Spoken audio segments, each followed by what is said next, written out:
After being announced almost 1 year ago, Among Us VR has finally arrived and brings to our headset a first-person reimagining of the insanely popular flat game. At one point, it had 500 million monthly users, placing you in the role of a crewmate or an imposter, with the former needing to survive and discover who among you is the secret killer. This released November 10th, 2022 for both the Quest 2 and PCVR headsets for $10 US, and for this review, we checked out both versions of the game.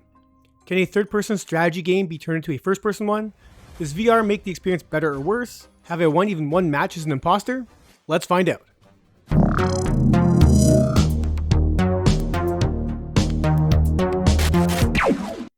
Hello crewmates and imposters, this is Ryan for the VR Grid, and before we jump into this review, please consider subscribing to the channel, and if you enjoyed this video, hit that like button and leave a comment, as it really helps us out, and we like talking to you.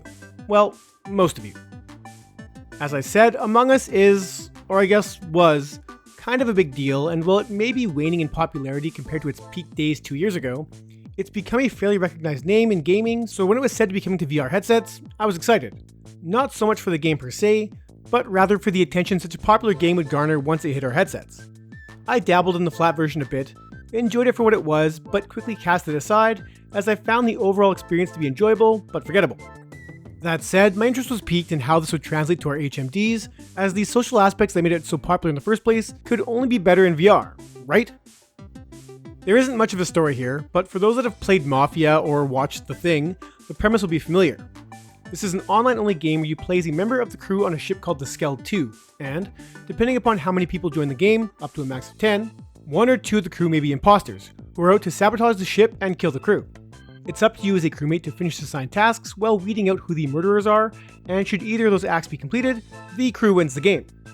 Playing as the imposter offers a totally different mission, as they will need to sabotage the ship and kill as many of the crew as possible without revealing their true identity, using a few abilities unique to them. You can choose either quick match, to host a match, or direct join, which will require a room code to get in, with servers spread around the world you can choose from as well. I will note that the flat game has seen some recent updates that added new character classes for the crewmates, as well as up to 15 players, with those additions being absent in the VR game, harkening back to the original 2018 release. The largest difference between this and the original is how you control the crew, with the VR version putting you inside the spacesuit and in first-person mode. You of course have two hands and can navigate around the ship using standard first-person controls, with optional blinders and smoother click turning being available for those that need some additional comfort options.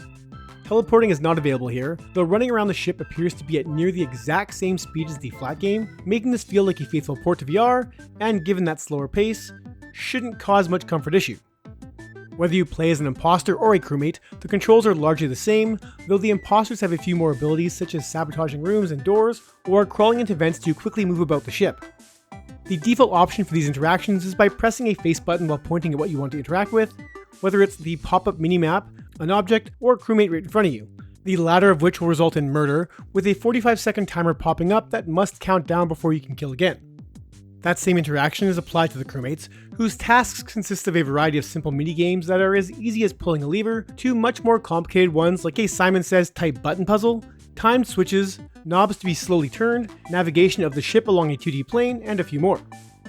It was a little bit odd at first to not touch some buttons and instead use a laser pointer from your hands to highlight and hit them, while handles need to be physically grabbed, but when I switched to removing the hand laser, I found pressing those buttons to be a little slower and went back to the default mode as, once I figured out how each game was meant to be solved, I quickly forgot about any annoyances and focused on the task at hand. It also makes for a system that might seem slightly less immersive on the surface, but allows for subterfuge as each player can't really see what the other is doing, and must either trust that your fellows are completing their tasks or lying about them, adding layers to the possible deception. Should the imposter successfully kill someone and that body is discovered, or if a crewmate decides to call an emergency meeting, everyone will meet in the cafeteria to discuss and possibly vote out who the majority thinks may be an imposter. If there isn't a majority vote, or people opt to skip the vote, no one is ejected from the game, and everyone must go back to their assigned roles. Now, should you be killed, no matter if you're the imposter or crewmate, you remain in the game as a ghost and can still complete tasks or commit acts of sabotage to aid your living teammates, though you can only talk to those who have also been killed, which is a great way to keep everyone involved until the game's conclusion. It's in these meetings where chaos unfolds, and people need to decide who they think may be an imposter based only upon what they have seen and what others tell you. It very much reminded me of Werewolves Within, especially when players are good at lying, deflecting blame upon others, causing the crew to possibly vote out their own teammate.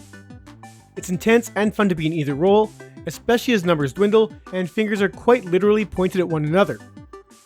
I will note that in my play, having 6 to 10 players made for some riveting games, and the more is definitely the merrier here, as any less than 6 players makes most games too easy to root out the bad guys.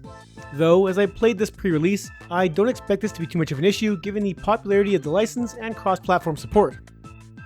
The art style of the original has been translated to VR to near perfection, and regardless of whether you play this on PC or Quest, the only noticeable difference I found was a more sustained frame rate on the PC side of things. What is cool is that the Schell ship from the flat game has been translated to VR to near perfection, and I think people familiar with Among Us will take joy in being able to now walk the corridors themselves. For those looking for the next VR showpiece, this is not that, with Among Us utilizing very simple textures and color palettes that make almost everything in here look fairly simple. Among Us has never really been about presentation, as it's all about keeping an eye on everyone around, so it's an example of less is more, and given that the entire game is made to look like a cartoon, what's here still looks super sharp on the headset, and I never took offense to the art style. Each of the crew is cell shaded, giving them some dynamic flair as they move about the ship and almost hop around performing their individual missions.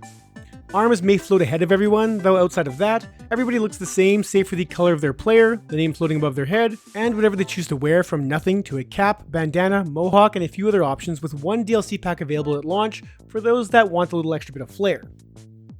As far as the audio side of things goes, this is a bare bones affair, as while playing the game you are left in relative silence save for the ominous sounds of the ship as it drifts through space, and the sound effects attributed to each room.